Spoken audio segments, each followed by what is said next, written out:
Welcome back to Virginia This Morning. According to the 2020 Pew Research Center statistics, 30% of American adults have used some kind of dating app.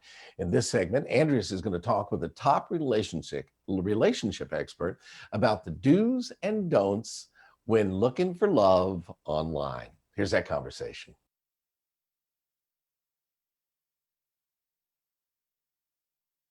Wow. But for those looking for their soulmate these days, there are some increased risks that we should be aware of. Denna Babul, relationship expert and author of Love Strong, Change Your Narrative, Change Your Life, and Take Your Power Back, is here to share the red and green flags you should be looking for. Hi, Denna. Hey, I'm excited to dig into this. Always excited to speak with you because you have such wonderful perspectives, especially as we think about your incredible book.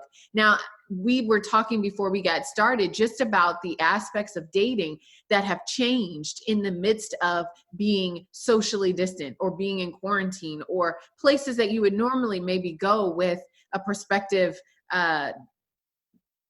spouse that you wouldn't necessarily go right now. So tell us about the difference between online dating, what was and what is now. Oh, it's a scary topic. I think right now, we're speeding up in how we do things. If you're online dating and you're not out and about and you can't see someone's physical cues or the way they are maybe non-verbally, verbally, or the way they treat other people, we're basing everything on a profile and a quick conversation.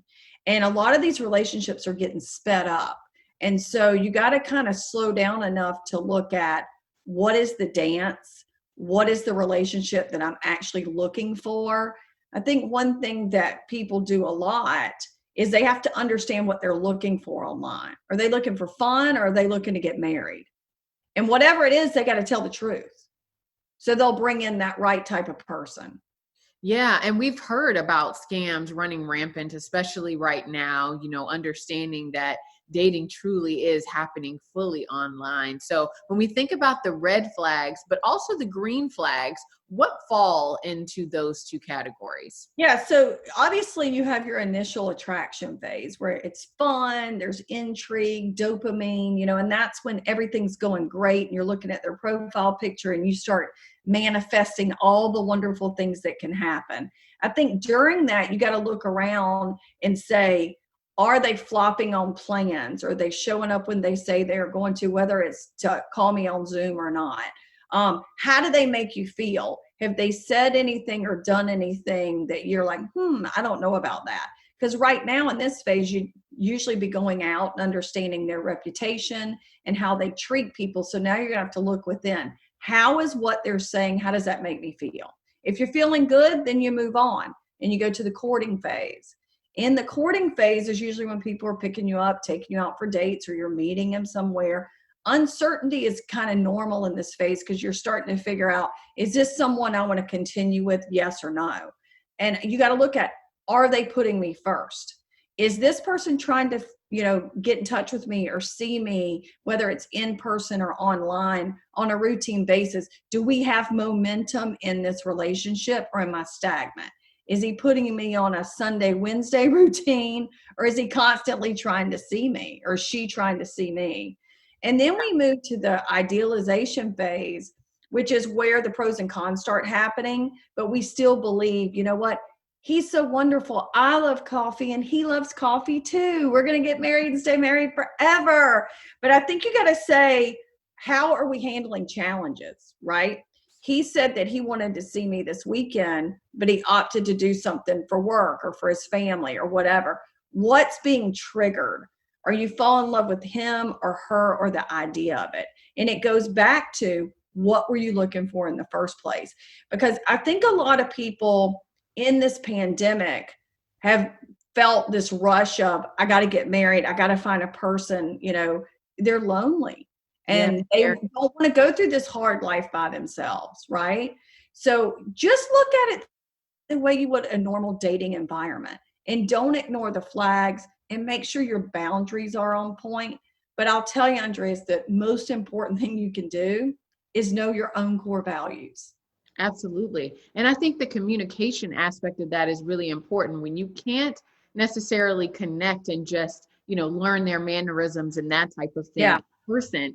Having those conversations, and perhaps some of the harder conversations early on, will give you a sense of, is what they're saying consistent? Does the story change, or does their background or childhood change every time we talk? Or are they really distant in certain ways? To really understand, one, are you talking to a real person? Yeah. Two, is this a person that you feel you could problem solve with forever? And three, is this something that you want to continue spending your time on, or do you kind of, move on to the next one? Yeah, and everybody's not the one. So maybe it's just for fun, right? And what you want may have changed during this pandemic. It could have told you, you know what, I want to be single, or you know what, I'm ready to jump in. But you might be ready, but what's the other person want? And what are they bringing to the table? I think in the book, I go through core values, and it's what we deem important in our lives and how people perceive what is important in our lives. And if you know those, truth, respect, making sure people accept you, hear you, the understanding. There's 5 core values that you could probably sit down and understand that are deal breakers or makers for you in a relationship. If trust is one, and they're talking about their ex, or they're texting and you don't know who they're talking to, that's a flag for you. Might not be for a flag for someone else that doesn't have trust issues.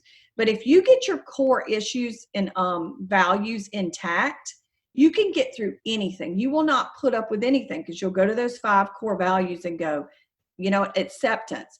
They didn't ask me to go to their mom's house to meet her. I don't feel accepted. Is this a flag? Yeah. So you just got to go through and understand who you are. If you know your triggers, your boundaries, your core values, you can make anything work. Well, it sounds like your book is really perfect, regardless of where you might be in the course of a relationship, whether you're looking, whether you're starting one, whether you've been in one for a while, or whether you're kind of a little bit comfortable, but maybe even too comfortable. So I can't wait to read it, because I think it's going to be helpful no matter what stage. And it's a great reminder about really searching from within to figure out how you can best love someone else, but also how you should be loved in order to truly feel it that way. Thank you so much for being with us. Thank you. I enjoyed it. Absolutely. Always enjoy being with you. For those of you who want to learn more about Love Strong and the ways that you can protect yourself in online dating, visit our website at WTVR.com/BTM.